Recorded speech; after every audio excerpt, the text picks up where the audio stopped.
Yesu ashimwe, shalom, ndagusuhuje igihugu cyose uherereyemo, wowe unkurikiye, wowe uje ngo tubane muri aya masengesho, ndagusuhuje igihugu cyose uherereyemo, shalom.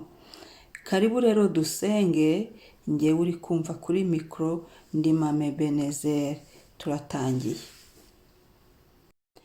Icyanditswe cy'uyu munsi kiri mu Batesalonike ba kabiri, igice cya kabiri, umurongo wa 15 kugera ku wa 17. Katwumva icyo Umwuka Wera abwira amatorero. Nuko rero bene data, muhagarare mushikamye, mukomeze inyigisho mwigishijwe, naho zaba arizo mwigishijwe n'amagambo yacu cyangwa urwandiko rwacu. Nuko umwami wacu Yesu Kristo ubwe n'Imana Data wa twese yadukunze ikaduha ihumure ry'iteka ryose n'ibyiringiro byiza kubw'ubuntu bwayo, ihumurize imitima yanyu, ibakomereze mu mirimo yose myiza n'amagambo yose meza. Amen. Imana ishimwe, umwami ahabwe icyubahiro kubw'iri jambo. Haleluya. Nuko bene data, muhagarare mushikamye, mukomeze inyigisho mwigishijwe, naho zaba arizo mwigishijwe n'amagambo yacu cyangwa n'urwandiko rwacu. Nuko umwami wacu Yesu Kristo ubwe n'Imana Data wa twese yadukunze ikaduha ihumure ry'iteka n'ibyiringiro byiza kubw'ubuntu bwayo, ihumurize imitima yacu, ibakomereze mu mirimo myiza yose n'amagambo yose meza. Amen. Reka dusenge Imana. Ubwire Yesu ngo umpe ihumure mu mutima wanjye. Ihumure turarikeneye, turi ku isi aho duhura n'ibintu byinshi. Umunsi uratangiye cyangwa se umunsi tuwurimo, bitewe n'igihugu urimo cyangwa mu kanya urawinjiramo, bitewe n'aho uherereye ku isi. Ariko ubwire Yesu ngo umpe ihumure, ibyari biduteye ubwoba ntibidukange, ahubwo ihumure rya Yesu rigwire. Nakunze umurongo cyane wa 17 ngo ihumurize imitima yanyu. Dore kuri 16 ngo nuko umwami wacu Yesu Kristo ubwe n'Imana Data wa twese yadukunze ikaduha ihumure. Hari ihumure dufite ryo mu maraso ya Yesu, hari ihumure dufite ryo mu buntu bw'igorogota, hari ihumure utavana ahandi, ahubwo uvana kuko wamenye Imana, wamenye Kristo wagupfiriye, wamenye imbabazi n'ubuntu by'iteka ryose. Ibyo bigatuma tutagenda twicira urubanza, bigatuma turushaho gukomera mu rugendo rw'ubuzima, mu rugendo rw'agakiza, ndetse no muri uyu munsi Uwiteka duhaye kubw'ubuntu bwayo. Imitima yacu rero niyakirire ihumure, imitima yacu rero nikomezwe kubw'ubuntu bw'Imana, kandi no mu mirimo yacu dukora Imana irushaho kugenda duhura n'ihumure n'amagambo meza. Ndagira ngo nkubwire ngo uyu munsi witoze kuvuga amagambo meza, bwira abantu neza. Ubwiye umuntu neza waba iki? Kumushihura si wo muti, kumubwira nabi si wo muti. Hari ukuntu wakemura ikibazo utashihaguye umuntu, utamubwiye nabi. Ubwire Yesu uti Yesu, uyu munsi undinde abambwira nabi, patro wawe ku kazi ntakakubwire nabi, mu izina rya Yesu. Ababosi bawe, abo mukora n'abukorera, ahure nawe kandi bwira abandi neza. Si wowe ubwiye abantu neza, nubwo bakoresha uri umukoresha ntiwababwira neza, nabo bakagira iryo humure, n'imitima yabo ntibacemo kabiri.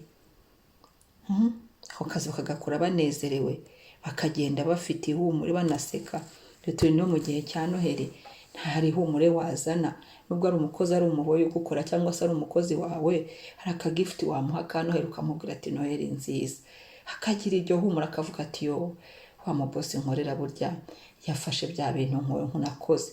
Niba nigeze utabikora neza, ariko mushimire ko Noheli Yesu yaratwihaye. Nawe ugira ikintu abantu, ubereke ibyishimo, bagira ihumure. Turarikeneye mu mwuka ndetse no mu mubiri. Mu mwuka Yesu yarariduhesheje, nawe harageze ngo utange ihumure, kandi nawe ndakwifuriza kwakira ihumure riva ku Mana. Ari riva ku Mana twabonye n'abantu, ubona abantu baguhumuriza, ntubeho wenyine, kugira ibibazo bigendane wenyine bye kuguca umutima, ugira abantu bagukunda baguhumuriza. Ubasaba Imana uyu munsi bariho, haracyariho ibintu bitarapfukamira Bayali. Nibyo koko ntabwo isi twayibaho twenyine, abantu turabakeneye. Ukeneye uwo ubwira akaguhumuriza, ikigeragezo ufite mugafatanya kugisengera. Yongeza aho ngaho ku kigeragezo, nsengera ubugumba, narasenze bigeza aho njya kuguza amasengesho. Urumva kuguza? Iyo abashuti banjye bose nari narabazengurutse, bigezeho nkagenda mbwira abantu ati nimunguze amasengesho, nintabarwa nzabishyura. Ibyo bivuga mu nyigisho zo kwiga gusenga, byaranyigishije kandi barangujije koko amadeni ndenda kuyarangiza nishyura abangujije. Iryo naryo ryari ihumure no kubona abanguza amasengesho, ahubwo ati wangurije iminsi 2, iki kigerageza ko mbona ari umusozi munini ko nzakwishyura. Iryo naryo ni ihumure maye. Aho hose inshuti zanjye zikambwira ati, cyangwa umuntu akambwira ati ndagusengera, bene se ndagusengera, nawe ugira ikibazo akasenga, gafata umunsi wose imbere ya nawe, kandi uhumuriza abandi. Gira ikintu cy'igikorwa ukoreye abandi bagira ihumure. Ni ukuri turi mu isi aho duhura n'ibintu byinshi. Nkakubwira ngo uyu munsi gira umuntu telefona basi umuhumurize, kora iyo exercice ngo kadevoir ntikakunanire, nanjye ntikananire. Gira umuntu uhamagara umuhumurize, utaherukaga mubazo uko amerewe, umuhumurize. Uwuzi ko afite ibibazo umuhamagare umuhumurize. Twige kuvuga neza, twige gukora neza, niko Bibiliya ivuga. Ngihumuriza imitima yanyu. Imitima yacu rero kandi niyakira ihumure ryavuye ku Mana. Imirimo yacu yose y'amaboko ihabwa umugisha. Papa, turagushimiye ihumure watuzaniye, ubuntu bw'igorogota. Iri jambo nanjye riranyubatse, riramfashije kubw'ubuntu. Nakiriye iri humure, ndaryakiriye, rifatane n'umunsi wanjye, rifatane na buri saha y'uyu munsi, rifatane nanjye ngenda, rifatane ndi mu mirimo yanjye, muri gahunda zose mfite ngenda n'ihumure. Ndagusaba abantu bazima Mwami, abantu b'urukundo, abantu beza, bampumuriza, bamfata amaboko, tugendana muri urugendo rw'agakiza, muri urugendo rw'ubuzima. Haleluya. Buzuye amagambo meza, buzuye urukundo. Haleluya. Abo ngabo mpuze nabo ubampe mu izina rya Yesu. Uyu munsi rero uhira imirimo y'amaboko yanjye, umugisha, kandi rihumure rigera ahantu hose, rigere mu mubiri wanjye, uhumure, rigere mu mwuka wanjye mpumurizwe nawe, ku mazina yanjye hajye hihumure. Muri saha y'uyu munsi ihumure ryawe rinkorere, ihumure ryawe riryuzure, ihumure ryawe ryumve, ihumure ryawe riganze, rigira ibyo bikemuye mu izina rya Yesu. Ibyanteraga ubwoba, ibyaduteraga ubwoba, ibyazaga kuducamo, ibyadutitizaga, no, ibyo nta mwanya bifite, kuko hamanutse ihumure ry'Imana. Turavuze ngo nibiceceke, kandi bicecekere guhwera mu izina rya Yesu. Urakoze Yesu. Iri humure riduherekeze mu gusoza umwaka, ntidukuke umutima, ahubwo tuvuge ngo turi kumwe na Kristo wadupfiriye, wazutse ku bwacu. Haleluya. Uyu munsi twatuye umugisha, imirimo y'amaboko yacu ihirwe, kandi twitoze gukora neza. Imirimo dukora tuyikore neza, dutange serivisi nziza, ducuruze neza, tubikore neza. Abari muri business, abikore, buri muntu wese icyo akora bakorera abandi, dukore neza, nabo duheshe ihumure, duhe kuvuga neza, iminwa yacu yihindure abantu bagira ihumure, duhe kubana n'abandi neza, abandi bagira ibyishimo, dutera abandi ibyishimo. Uko Yesu yaraje isi yose ibona amahoro. Niyo mpamvu twatsa amatara, niyo mpamvu turirimba, kuko isi yabonye urumuri, azana ihumure. Yesu Kristo, warakoze Yesu, wagize neza. Uhire buri muntu wese dusengana hano kuri gusenga Ebenezer officiel, umuhire Mwami. Umuntu wese uzinduka tugasenga, umuntu wese uzinduka imbere yawe agasengana nanjye, umuhire, kandi rihumure aribone, arifate, rihure n'ubuzima bwe kugeza Yesu agarutse. Tujye tugenda duhura n'abaduhumuriza n'ibihumuriza byawe, ko turi mu rugendo, turi mu isi aho tuzaruhuka tugeze iwacu mu ijuru, ariko muri urwo rugendo dukeneye ihumure, kandi wariduhaye. Yesu yararidufatiye Golgotha. Asante Papa, ndagushimiye, urakoze Mwami.